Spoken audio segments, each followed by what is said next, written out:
Video number 3. Yes, 3 for the day. I have exams tomorrow too, and I'm like, oh, I'm just gonna make videos. Maybe not a bad idea. I don't know. Okay, so anyways, this is a 3x3 project, and I will put a picture of it here. I think it's called a lie when I said I was going to have a picture and I don't, but instead I'm here, which is actually more fun, yay! Okay, so here's 3 different ones, and you will see this was the first one I ever did. Look at how loose all of my stitches are. The colors were fun, and the first one, there's a lot of mistakes, and this, oh my gosh, I remember when I made this one, I thought this was treacherously awful. Okay, number 2, which you can see the stitches are a lot tighter. Look at the size comparison of the 2, same stitch. Okay, and then the one that I am showing you in this video that I worked on today diligently. So size comparison again. Okay, you can see how this one in the center that I've been working on is a lot tighter. This one I didn't really work on a lot of continuously. I think I started this one a long time ago and I just never finished it. This one, like I said, was my first. So yeah, that was my picture. So that's what this project looks like. I'm not using these same colors, obviously, but you're going to need six colors. I have them like ready to go in my hand. That's why I didn't want to like let go. At least arm's length, maybe a little more. And then you want to fold them all in half, and you're going to separate them in 2. So I have 3 and 3, and they're kind of crossed like that. Just what you want. Then put it over your finger. You can arrange the colors any way you'd like. It really doesn't matter that much, unless you have a specific preference for where you want, like, say, the white to go or the purple or whatever. Oh, I have to start this for you too in this video. Okay, so we're probably going to start with just starting the stitch, because it is time consuming, but just keep watching, and I'll let you know at the end. I'll let you know after I start it if I'm going to do a second video or not. Depends on how long this one gets to be. Okay, so here's your finger with everything all ready to go, and I like to start with the ones that are like farthest away from my body, and you just want to, you know, form all of your loops like you would if you were doing what's it called, corkscrew, or super brick, I mean. So I'm just going to do my 3 across, and this is not the hard part. The hard part is in a second. Okay. Next, what you want to do is, I like to start from my side of the body and then work away. I'm looking and I'm seeing that there's a tail first and then a loop, and then it ends with a loop. So I'm going to take the color close, cover this pink tail onto the pink loop, over the clear tail, under the clear loop, under the red tail, over the red tail, under the red loop. Am I saying that wrong? Oh, I hope not. Okay. One more thing, you might want to check out my super brick video and my tornado video, quad video, just for an idea of what you're actually doing. Okay? And then you're just going to take that purple, the other purple, and you're just going to repeat the process over a tail, under a loop, over a tail, under a loop, and then over a tail and under a loop. Okay? Now this is where it starts to get a little more tricky. You're going to take the next color in line, and you're just going to do the same process. So you're going to go over this pink, and then under this pink. Even though this is a tail here, you're just going to go under it. Trust me.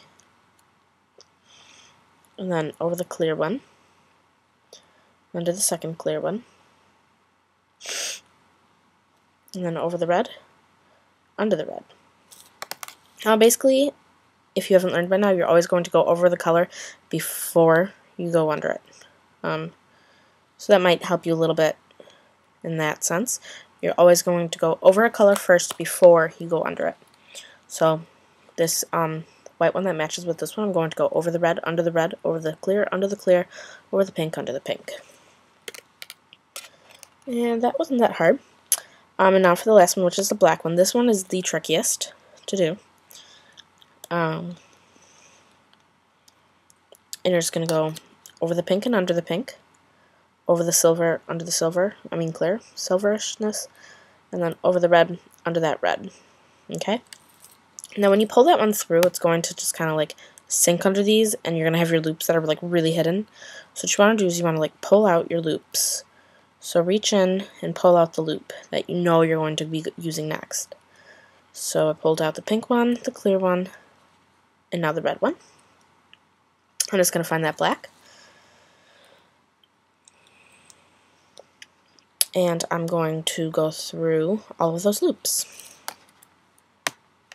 So now, if everything has gone according to plan, I'm going to pull my finger out of there, and I'm going to start tightening this project.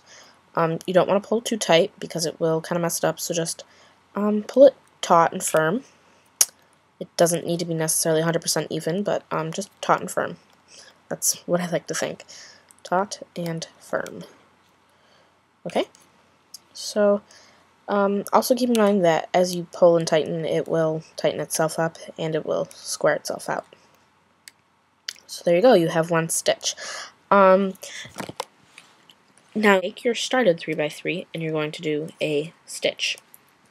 This is like a tornado version of the stitch, so you have one stitch here, and what you're going to do is you're going to go diagonal.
Now just keep in mind that this is already one stitch that I have done.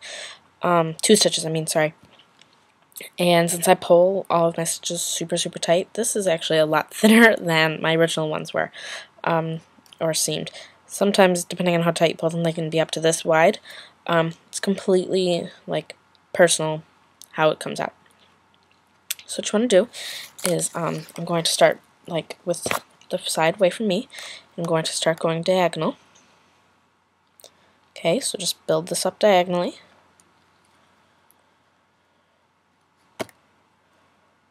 Make all of your loops in the diagonal way, just as you would with circle or with tornado. Okay, and then, as usual, you're going to look for the tail, and the tail's right here, so I'm going to have to cover that tail. I'm going to use the red. Over a tail, under a loop, over a tail, under a loop, over a tail, under a loop. The first, like, side of this is always going to be your easiest one. So that's why I'm showing that one first. So over the black tail, under the black loop, over the white, under the white, over, under. Okay.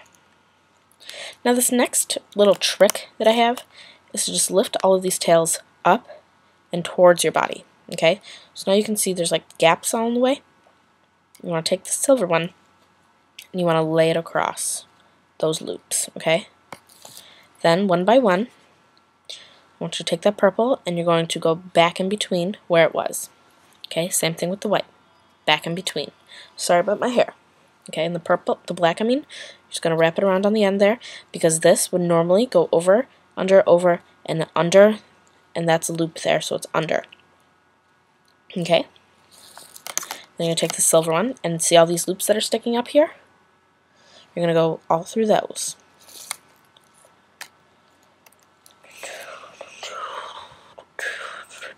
Okay, then you're going to start to pull out these loops just a little bit, and you want to lift up all three of those tails again. Okay? And take the pink one and do the exact same thing. You're just going to lay it across. Alright, and then take the purple and separate those two strands again. The white one, and then the black one. And you're just going to go through all of those loops.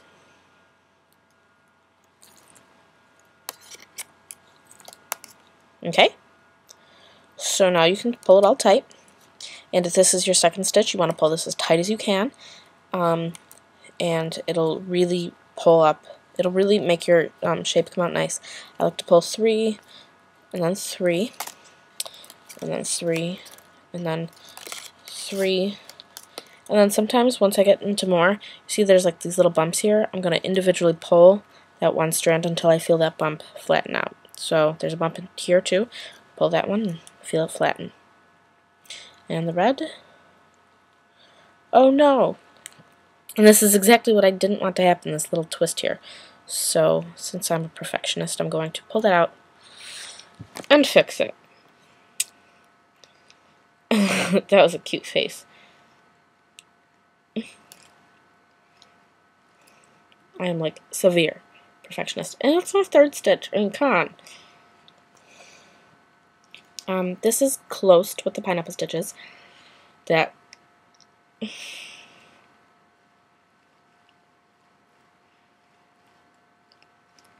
the Boondoggle Man has.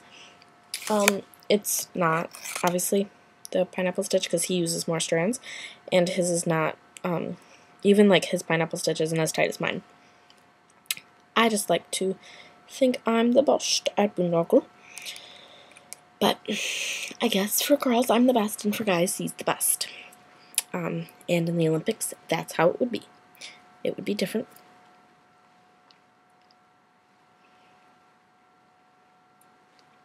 Because he's a boy and I'm a girl. And I'm going to use my handy dandy pliers to pull this out. Ugh, I'm so mad. Okay, that's how you do this stitch. You can do as many like rotating ones as you want. Get it as long as you want, and then when you're done, just burn the ends. If you have any questions or any comments, please feel free to let me know, and I'll do my best to get back to you. Thanks guys for watching, and I hope you enjoyed this. Bye.